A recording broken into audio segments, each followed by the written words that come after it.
सिर्फ अंबेडकर जयंती सेलिब्रेट करना काफी नहीं। जब कोई दलित सीईओ या फिर कोई बड़ा ऑफिसर बनता है तो उसे कोटा प्रोडक्ट बोल के ट्रोल किया जाता है।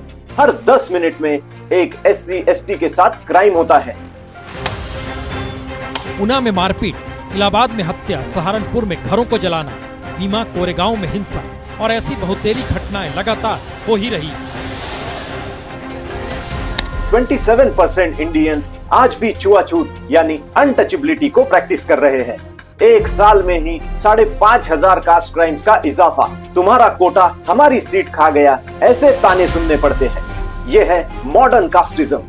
आज के वीडियो में हम बात करेंगे डॉक्टर अंबेडकर के सपनों के भारत की और जातिवाद के उन चेहरों की जो आज भी परछाई के रूप में जिंदा है। दिखाई नहीं देती पर महसूस होती है।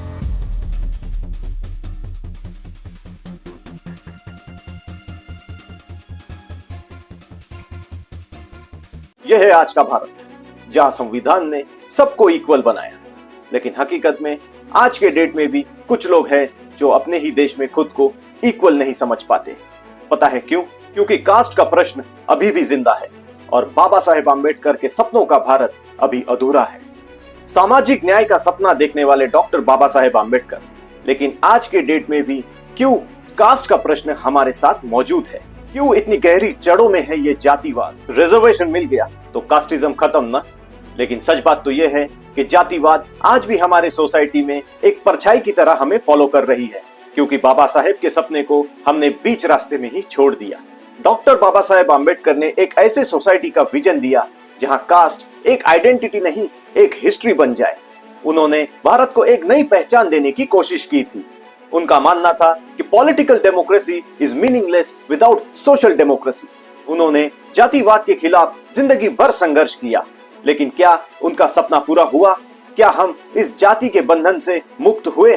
सर्वेज और रिपोर्ट्स तो कुछ और कहानी बयान करती है।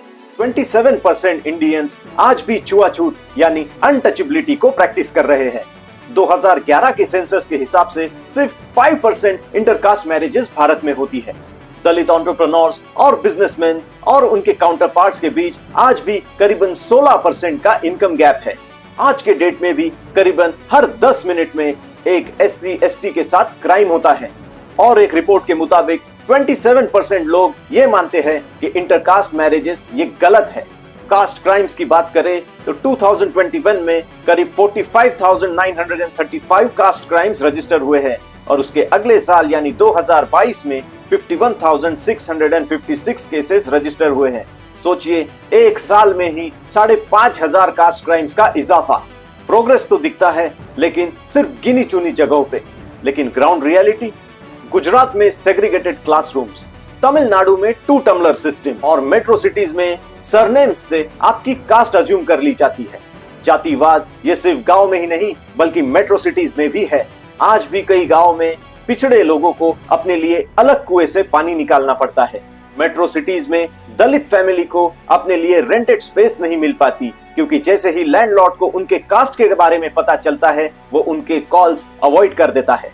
IITs और IIMs में भी करीबन 70% SC ST स्टूडेंट्स को जातिवाद फेस करना पड़ता है। पढ़ाई के दुनिया में भी तुम्हारा कोटा हमारी सीट खा गया, ऐसे ताने सुनने पड़ते हैं। लेकिन सवाल ये उठता है कि ये जातिवाद अभी तक सरवाइव कैसे कर रहा है? क्या सिस्टम ने फेल किया? नहीं। Protests are raging across the capital and in Uttar Pradesh today after the brutal gang rape of a 19-year-old girl in Hathras. Uttar Pradesh में दलित की हत्या पर उबाल, सागर में पीट कर मार डाला गया, मां की भी पिटाई, खड़गे मायावती ने शिवराज सरकार को घेरा। हमने डॉक्टर बाबा साहेब आम्बेडकर को टोकनिज्म में रिड्यूस कर दिया है, उन्हें एक दलित आइकॉन बना के रख दिया है। शादियों में कास्ट प्रेफरेंस अभी भी सबसे स्ट्रॉन्ग सोशल फिल्टर है। अपर कास्ट के पास अभी भी सबसे ज्यादा पावर, नेटवर्क और प्रिविलेज है। पॉलिटिशियंस कास्ट को एक वोट बैंक के रूप में देखते हैं, उसे खत्म करने के बजाय और मजबूत करते हैं।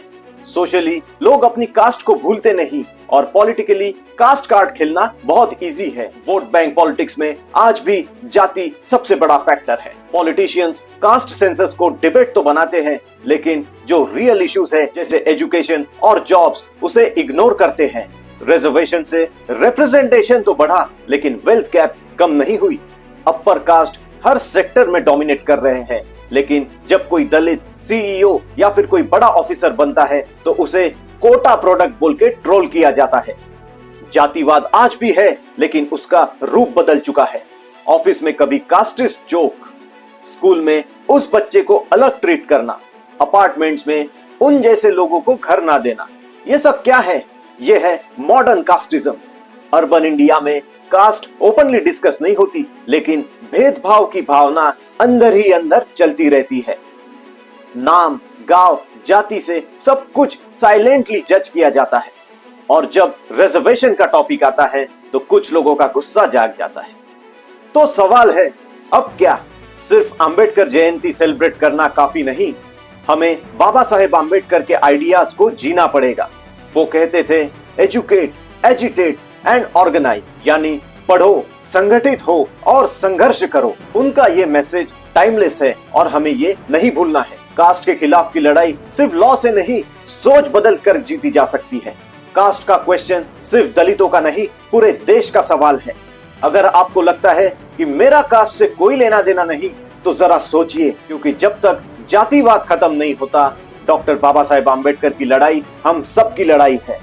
जब तक एक दलित, एक बहुजन, एक आदिवासी को समाज में इक्वल फील नहीं होता, तब तक बाबा साहेब का भारत अधूरा है। हम सबको जातिवाद पे रिफ्लेक्ट करना होगा।